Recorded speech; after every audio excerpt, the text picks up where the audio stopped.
ಅಲ್ಲ ಒಬ್ಬೊಬ್ಬರೇ ಓಡಾಡೋದ್ರಿಂದ ಒಬ್ಬೊಬ್ಬರೇ ಓಡಾಡೋದಾದರೆ ಟೂ ವೀಲರ್ಸಾಗಿ ಬೆಸ್ಟು. ಫೋರ್ ವೀಲರ್ ಓಡಾಡೋ ಬದಲು ಸುಮ್ಮನೆ ಸಮಸ್ಯೆ ಜಾಸ್ತಿ ಆಗ್ತಾಯಿದೆ. ಈಗ ಮನೆಗೆ 4 ಕಾರ್ ಇಟ್ಕೊಂಡು ಒಬ್ಬೊಬ್ಬರು, ಅದ್ರ ಬದಲು ಒಬ್ಬರೇ ಒಂದು ಕಾರಲ್ಲಿ 4 ಜನ ಹೋದರೆ ಇದಾಗುತ್ತೆ. ಸುಮ್ಮನೆ ಸಮಸ್ಯೆಗಳು. ರೋಡ್ ಶನಿವಾರ ಭಾನುವಾರ ಬಂತು ಅಂದರೆ ಎಲ್ಲ ಟ್ರಾಫಿಕ್ ಜಾಮ್ ಆಗ್ತವೆ. ಅದಕ್ಕೋಸ್ಕರ ದಯವಿಟ್ಟು ಟೂ ವೀಲರ್ ಇಟ್ಕೊಂಡ್ರೆ ಒಳ್ಳೆ ಸಮಸ್ಯೆ ಕಡಿಮೆ ಆಗುತ್ತೆ. ಅದಕ್ಕೋಸ್ಕರ ಜನಕ್ಕೂ ಅನುಕೂಲ ಆಗುತ್ತೆ. ಇನ್ನೊಂದು ಗೌರ್ಮೆಂಟ್ನವರು ಗುಂಡಿಗಳು ಬಿದ್ದಾವೆ. ನಾವು 2.5 ವರ್ಷ ಆಯಿತು, ಏನು ರಿಪೇರಿ ಇಲ್ಲ. ಎಲ್ಲ ಕಡೆ ಅಂತೂ ಈ ಸಾಫ್ಟ್ವೇರ್ ಕಂಪ್ನಿಗಳಂತೂ ಅವು ತೆಗಿಬೇಕು ಅಂತ ಇದ್ದಾರೆ. ಈ ಗುಂಡಿಗಳು ಬಿದ್ದ ಸಮಸ್ಯೆಗಳು ಕಾರ್ ಓಡ್ಸೋಕ್ಕಾಗ್ತಾಯಿಲ್ಲ ಅಂತಾರೆ. ಟೂರಿಸ್ಟ್ನವರು ಕಾರ್ಗಳು ಓಡ್ಸೋಕ್ಕಾಗ್ತಾಯಿಲ್ಲ, ಹೆಂಗೆ ಓಡಿಸ್ತದು? ನಾವು ಕಂಪ್ನಿಗಳಿಗೆ ಬೇರೆ ಕಡೆ ಹೋಗ್ಬೇಕು, ಆಂಧ್ರಾಗೆ ಹೋಗ್ಬೇಕು ಅಂತ ಅದು ಬೇರೆ ಚರ್ಚೆ ನಡೀತಾ ಇದೆ.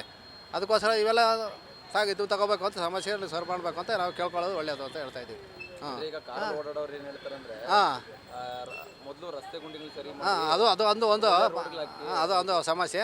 ಈಗ ಒಬ್ಬನೇ ಒಂದು ಕಾರ್ ತಗೊಂಡೋದ್ರೆ ಮನೆಗೆ 4 ಕಾರ್ ಆಚೆ ಹೋದರೆ ಇನ್ನು ಸಮಸ್ಯೆ ಇಲ್ಲಿ ಸಮಸ್ಯೆ ಜಾಸ್ತಿ ಆಗುತ್ತಲ್ಲ. ಮನೆಗೆ 4-5 ಕಾರು ಶನಿವಾರ ಬಂದರೆ ಎಲ್ಲ ಆನ್ ಆಗ್ತವೆ. ಶನಿವಾರ ಭಾನುವಾರ ರಜೆ ದಿನ ಬಂದರೆ ಎಲ್ಲ ಕಾರು ಆನ್ ಆಗ್ತವೆ. ಅವಾಗ ಸಮಸ್ಯೆ ಜಾಸ್ತಿ ಆಗುತ್ತಲ್ಲ ರೋಡಾಗೆ.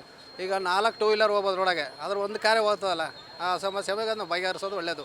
ಇದನ್ನು ರೋಡು ದುರಸ್ತಿ ಇಲ್ಲ. ದುರಸ್ತಿ ಇರೋದ್ರಿಂದ ಒಂದು ಕಾರ್ನ ಒಬ್ಬರೇ ಓಡಿಸೋದು ತಪ್ಪು. ಈಗ 4 ಜನ ಆದರೆ ಇಟ್ಸ್ ಓಕೆ.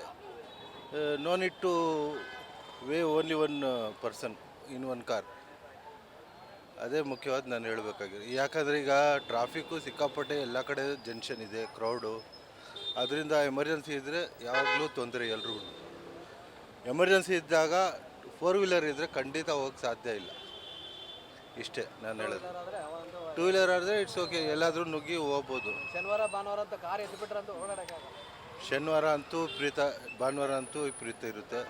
ಅದರಿಂದ ವರ್ಕಿಂಗ್ ಡೇಸಲ್ಲಿ ಸಾಮಾನ್ಯಕ್ಕೆ two wheeler it's better, not a 4 wheeler. 4 wheeler ಯಾರಿಗೂ ತೊಂದರೆನೇ. ಈಗ ಅವರು ಶೌಕಿಗೋಸ್ಕರ ಇದ್ದವೇ ಯಾಕೆ ಬಳಸ್ಕೋಬಾರ್ದು ಅಂತ ಬಳಸ್ತಾರೆ ಅಷ್ಟೇ, ಇನ್ನೇನು ಉದ್ದೇಶ ಇಲ್ಲ ಅವ್ರದ್ದು. ಅದರಿಂದ ಸಾಕಷ್ಟು ಜನಕ್ಕೆ ತೊಂದರೆ ಆಗ್ತಿದೆ. ಅಂದರೆ ಈಗ ಹತ್ರ ಮಾಡಿದ್ರೆ ಓಕೆ ಅನುಕೂಲ ಆಗುತ್ತೆ ಅಂತ. ಖಂಡಿತ ಆಗುತ್ತೆ, ಏನು ಅಭ್ಯಂತರ. 100 ವೆಹಿಕಲ್ಸ್ ಬರುತ್ತೆ, ಎಲ್ಲಾಗುತ್ತೆ ಸರ್? ಆಗೋದಿಲ್ಲ.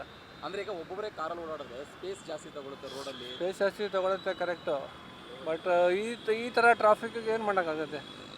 ಆಗೋದಿಲ್ಲ ಸರ್. ಡೈಲಿ 800-900 ಕಾರ್ ಬರ್ತಾನೇ ಇದೆ. ಸೊ ಕಾರ್ ಪ್ರೊಡಕ್ಷನ್ ಸ್ಟಾಪ್ ಆದರೆ ಆಗ್ಬೋದು, ಇಲ್ಲ ಅಂದರೆ ಆಗಲ್ಲ. ಅಂದರೆ ಟ್ರಾಫಿಕ್ ಕಂಟ್ರೋಲ್ ಮಾಡೋದಕ್ಕೆ ಈ ರೀತಿಯಾದ ಒಂದು ಚಾನ್ಸೇ ಇಲ್ಲ ಸರ್. ನಿಮಗೆ ಗೊತ್ತಲ್ಲ ಎಲ್ಲಿದೆ. ಅಂದರೆ ಜನನು ಹೇಳ್ತಿದ್ರು ಮಾತಾಡಿಸಿದಾಗ ಫಸ್ಟ್ ಕಷ್ಟ ಸರ್. ರೋಡ್ ರೆಡಿ ಮಾಡಬೇಕು, ಗುಂಡಿ ರೆಡಿ ಮಾಡಬೇಕು. ಅದ್ರ ಬಗ್ಗೆ ಯಾರೇನು ಮಾಡಲ್ಲ. ಫಸ್ಟು ಅದಾದರೆ ಆಟೋಮೆಟಿಕ್ಕಾಗಿ ಆಗತ್ತೆ.